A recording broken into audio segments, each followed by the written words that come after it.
Agora são 10h22. Nós vamos voltar a falar aqui sobre os casos de intoxicação por metanol após consumo de bebidas alcoólicas no Brasil, no estado de São Paulo, e agora falando especificamente de São Bernardo do Campo, porque está conosco no estúdio Dr. Jean Gorenstein, que é o secretário municipal de saúde de São Bernardo. Bom dia, doutor. Obrigada por estar aqui com a gente. Bom dia a todos vocês. É um prazer poder estar aqui depois de tanto tempo. Não é? Mas infelizmente trazendo um assunto que também é uma questão de saúde pública. Exatamente. E um pouco mais cedo, logo na abertura do Band News São Paulo, a gente trouxe a informação do enterro hoje de uma mulher que morreu por intoxicação, vítima disso, né? Do metanol, depois de consumir bebida alcoólica em São Bernardo do Campo. Como é que o senhor tem acompanhado esses casos? Há aqueles ainda suspeitos, há aqueles em investigação, mas esse aqui foi um caso confirmado, né? Como é que tem sido o trato do ponto de vista de saúde disso no município? Bom, nós temos que lembrar que São Bernardo é o segundo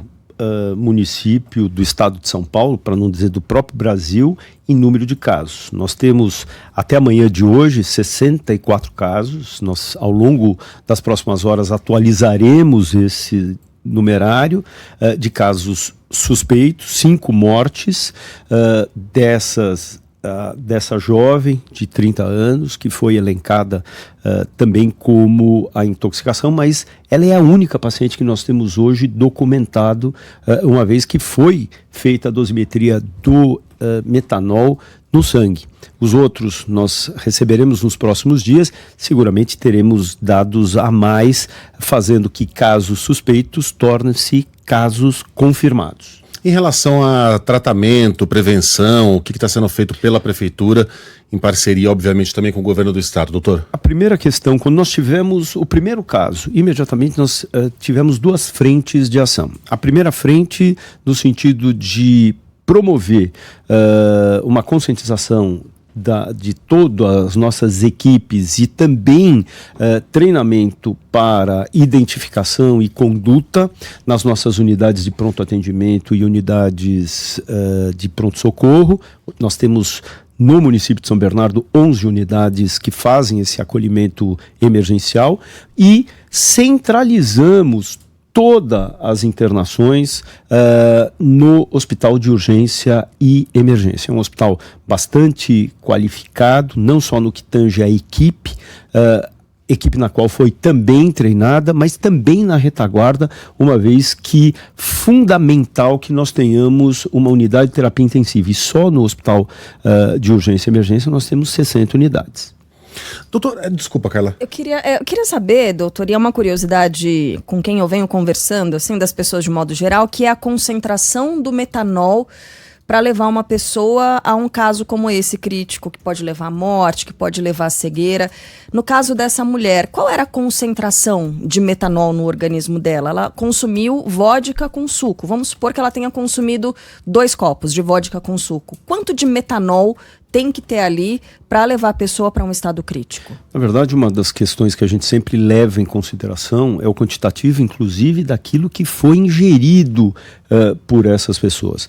A gente recebe a informação que a maioria das pessoas que fizeram ingesta ou eram de 3 doses da caipirinha ou do copão, que eles chamam, que vem uma caipirinha junto com um suco, no caso o suco de pêssego que foi em questão desta paciente, mostrando claramente que existe um quantitativo.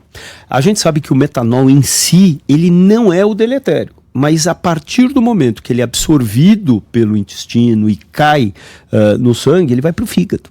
E é aí que é o grande problema, porque à medida que ele vai para o fígado, ele sofre o que a gente chama de metabolização.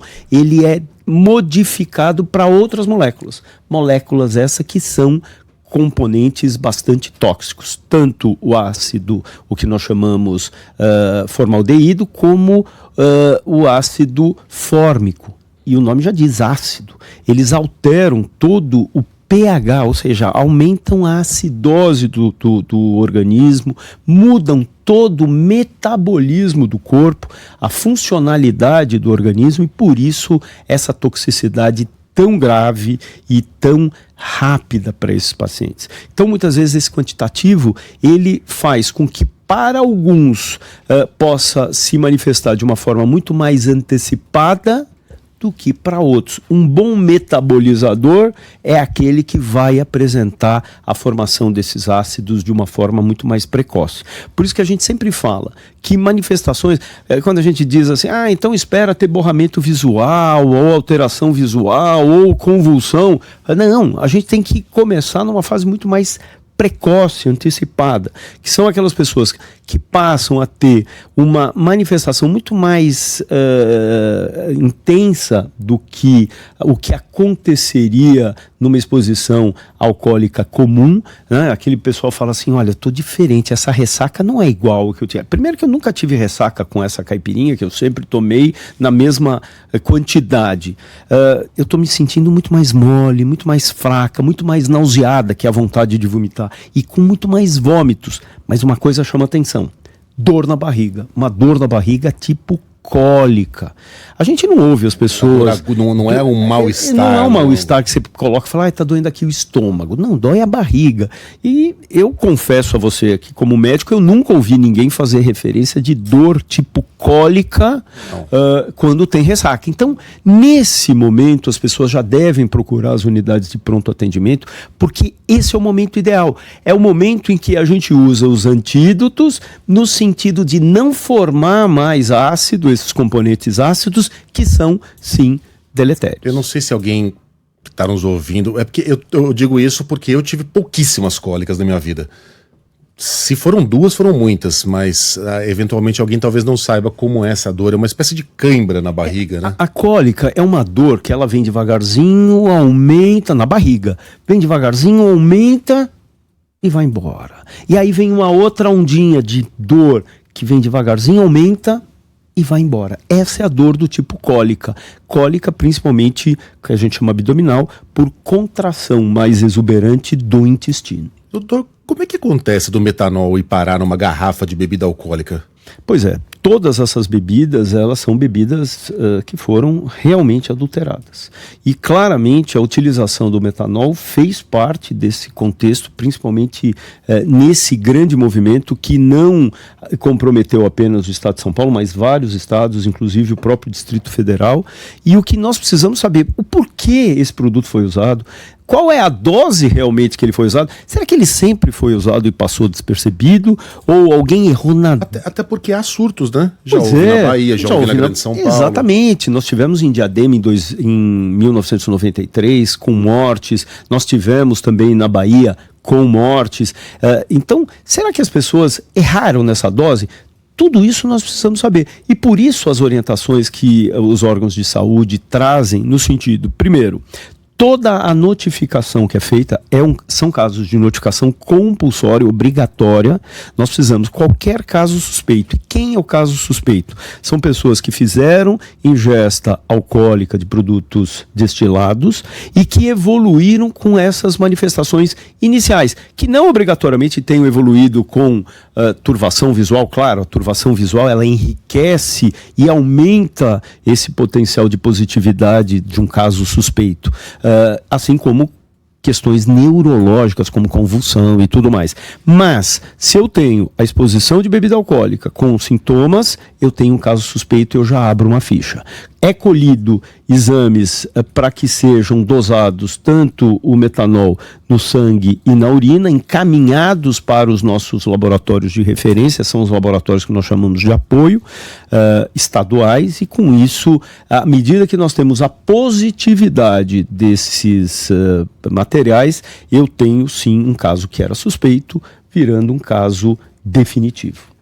Alteração na urina tem algum tipo de sintoma relatado nesse sentido para contaminação por metanol? Não tem alteração na urina numa fase inicial, mas tem alteração da função do rim, fazendo então que com a evolução, assim como o fígado tem problema, assim como o pulmão tem problema, nós passamos a ter um problema no rim com risco da insuficiência renal. E aí ele diminui o volume e a quantidade de urina. Uhum. Muitos questionamentos a respeito de um novo nome que surge, sabe, desses nomes com os quais a gente começa a se habituar. Fomepizol, né? O que é o fomepizol mesmo? Quando ele deve ser administrado? Somente os médicos podem fazer essa indicação. O governo, por meio do Ministério da Saúde, já falou da distribuição de Fomepizol para garantir. Ele é o quê? Uma espécie de antídoto nesse caso de intoxicação, doutor? Nós temos 2 antídotos que estão disponíveis no mundo. Por que eu digo no mundo? Porque o etanol sempre esteve presente no nosso meio e já estava presente nos casos dentro dos ambientes hospitalares, por isso o próprio Hospital de Urgência e Emergência já tinha o seu repositório ali para ação. Mas, por outro lado, nós temos uma outra droga, que ela é 8.000 vezes mais potente, que é o Fomepizol. Por que ela não estava aqui presente? Porque nós dávamos conta com um numerário baixo de efeitos colaterais do etanol, do metanol, com o etanol. Então, muito bem. Não haveria problema. Só para a gente entender onde agem esses produtos. Lembra aquele processo de metabolização do metanol? O metanol ele é transformado no ácido formaldeído. Quando ele forma esse primeiro, ele depende de uma enzima, que é uma molécula que vai clivar, cortar esse metanol, chamado álcool desidrogenase, ADH. E essa álcool desidrogenase faz essa transformação. Quando eu tenho o etanol ele é aquele cara mais ágil. Ele se liga a essa enzima e diz, metanol, ó, chegou tarde. Sei na frente. Quem vai ser metabolizado agora sou eu, beijinhos. E aí o metanol, ele acaba ficando disponibilizado de forma inativa e, portanto, como a gente está falando, não é ele que causa problemas. Atrasa a metabolização. Ele atrasa a metabolização e os efeitos. Como a gente associa junto a hemodiálise, que é a diálise do sangue, a limpeza, a depuração do sangue, eu tiro tanto metanol quanto esses ácidos que foram produzidos. Faço essa limpeza, essa depuração. Mas quando a gente fala no Fomepizol, ele tem uma característica muito interessante. Ele abraça essa enzima e diz, agora eu te amo e eu vou ficar aqui. Por isso que ele é muito mais duradouro, é um casamento mais duradouro. E ele não metaboliza o metanol. E dessa maneira o indivíduo não vivencia os riscos dessa produção desses ácidos. Então, por isso, o governo federal, de uma forma muito ágil, muito célere, muito coerente, fez essa aquisição no exterior para que a gente tenha essa disponibilidade no nosso meio para garantir que a gente use menos metanol, porque afinal de contas eu vou precisar ter uma utilização de pelo menos 10 a 12 ampolas de etanol para cada paciente. E aí o Fomepizol passa a ser uma forma muito mais rápida e muito mais segura. Até quanto tempo depois da exposição Na verdade, ao metanol? Quanto antes, melhor. Quanto antes, e principalmente quem vai definir a utilização mais rápida de um ou de outro, primeiro é a disponibilidade, mas não só isso. Nós temos uma questão que é quadro clínico, todas as manifestações clínicas, então o indivíduo já tem alteração visual, já tem alteração neurológica, então ele já faz tanto a hemodiálise quanto o etanol, quando nós tivermos o Fomepizol, e ao mesmo tempo sintomas, o que nós chamamos, lembra que a gente falou alterações de todo o metabolismo do organismo? Então, como ele produz muito ácido, a gente tem uma acidose do metabolismo, acidose metabólica. Então, quando eu tenho isso, eu também já utilizo de uma forma também muito precoce. Doutor, às vezes a imprensa, via de regra, especialmente nós aqui que trabalhamos com as notícias do momento, ela é reativa, né? Ela reage aos acontecimentos. Eu vou dar um exemplo aqui e eu vou chegar em algum lugar com esse exemplo, tá? Vocês vão se lembrar quando há muitos anos encontraram dentro de um saco, se mexendo, um bebê que havia sido abandonado na Lagoa da Pampulha, em Belo Horizonte. As pessoas viram lá o saco se mexendo, ouviram um som, acharam que eram gatos, e quando abriram havia um bebê vivo ali. A partir daí, a imprensa reagiu a esse acontecimento e passou a noticiar muitas notícias de bebês que são abandonados nos locais mais, nas lixeiras, em becos, né? E aquilo deu a impressão no ouvinte, no cidadão, de que havia uma onda de bebês sendo abandonados, mas não era o caso. Aquilo ocorria sempre, mas como houve um caso muito chocante, a imprensa passou a falar muito sobre esse assunto e criando a sensação de que havia uma onda de bebês sendo abandonados. Eu imagino que deva haver, eventualmente, contaminações por metanol nos hospitais no Brasil, né? Um caso aqui, outro caso ali. Em relação a essa, entre aspas, normalidade, qual que é o tamanho da onda? Qual é o tamanho da preocupação que a gente tem que ter com o que está acontecendo agora? Não sei se eu me fiz entender aqui. Fez sim. O que deve acontecer é que muitos deveriam procurar as autoridades médicas no sentido de terem exatamente uma ressaca mais intensa. E que isso no passado, e que não tiveram eventos tão graves como mortes, perdas da acuidade visual, ou seja, da visão, de uma forma tão abrupta. Então, muito possivelmente, nós tenhamos ou tivemos um ou outro caso pontual no passado e que passou despercebido por se tratar de uma questão pontual e que ninguém aventou pela apresentação mais frustra do caso. Não é? Na condição atual, nós temos quadros de gravidade, são casos muito mais graves e que evoluem a morte, perdas irreversíveis da visão. Então isso mudou o contexto. Como isso aconteceu em vários ambientes, inclusive não só se limitando a regiões de periferia ou morros, mas ele desceu para áreas nobres do país, especialmente São Paulo, onde teve na região dos Jardins um caso muito emblemático, foi um dos primeiros casos de uma arquiteta que perde então a visão. Então isso chamou a atenção de que todos nós estamos em risco, corremos perigo. Então houve sim um alerta, esse alerta é fundamental para que a gente tenha essas ações de políticas públicas voltadas não só à questão da própria assistência no que tange a parte médica, mas legislações que garantam que o setor, que é um setor extremamente idôneo, não seja afetado. Porque quando a gente fala de setor, a gente está falando tanto de quem produz, quanto dos distribuidores, quanto de quem vende ali na ponta e quem consome. Então todos nós temos o nosso direito de ir e vir e nós não podemos de forma alguma ser comprometidos por ações criminosas. Só para você ter uma ideia, alguns estabelecimentos, desses estabelecimentos comerciais mostravam notas e diziam assim, mas eu sempre comprei aqui nessa distribuidora. E quando você vai nessa distribuidora, são distribuidoras gigantescas que não trazem a menor preocupação de quem compra de imaginar que ali pudessem ser ou haver produtos adulterados. Então, nós estamos vendo uma cadeia de vítimas que desde quem consome até aquele que vende no seu balcão ou na sua mesa, de quem revende através das suas distribuidoras, e hoje a gente, além de tudo, está vendo todas as indústrias de destilados sendo impactadas por essa questão. Acho que onde eu quero chegar, não vou estender, Sheila, senão o nosso tempo está esgotado. Não dá tempo de fazer de ouvintes? A gente tem que sempre tomar o cuidado de não espalhar o pânico, né? Usando esse microfone. O que eu estou perguntando para o senhor a gente não está exagerando. Esse assunto é sério, a gente tem que dar esse peso mesmo a ele. Não tenho dúvida, e eu acho que todo mundo entrou nessa cadeia de falar assim, olha, peraí.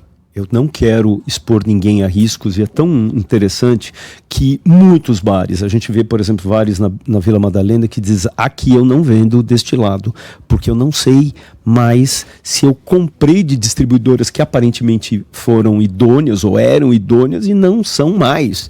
Então as pessoas deram um passo atrás, os clientes absorveram essa ideia de sinal amarelo. De novo, não é pânico, é atenção. Mas uma última pergunta da Cláudia, que quer saber sobre a festa onde essa mulher que morreu, infelizmente, consumiu bebida. Mais gente que frequentou esse local está sob investigação? Sem dúvida. Como a apresentação ela é uma apresentação muito rápida, de 12, no pior das hipóteses, 24, 48 horas, não houveram sintomas mais graves. Nós tivemos mais 2 casos nessa festa, de pessoas que apresentaram sintomas leves, que foram internados, mas não evoluíram de forma tão desfavorável. Muito possivelmente devesse ser pelo quantitativo a menor em relação àquilo que foi consumido por essa paciente. Não dá mais tempo, né? Não dá mais tempo, Ai, gente, infelizmente. Dr. Jean Gorenstein, já deixo o convite aqui. A gente gostaria de não precisar de uma nova entrevista sobre esse assunto, mas o caminhar das coisas e o temor das pessoas